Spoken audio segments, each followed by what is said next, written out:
तुम्हें चढ़ाऊं हे भगवन तेरे पूजन को मैं आया हूँ क्या तुम्हें चढ़ाऊं हे भगवन तेरे पूजन को मैं आया हूँ।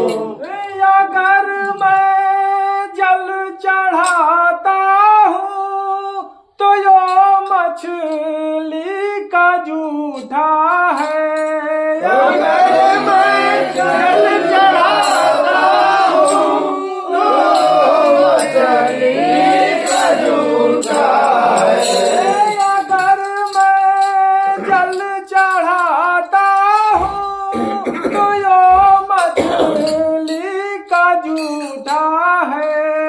अगर मैं जल चढ़ाता हूँ तो मछली का जूठा है।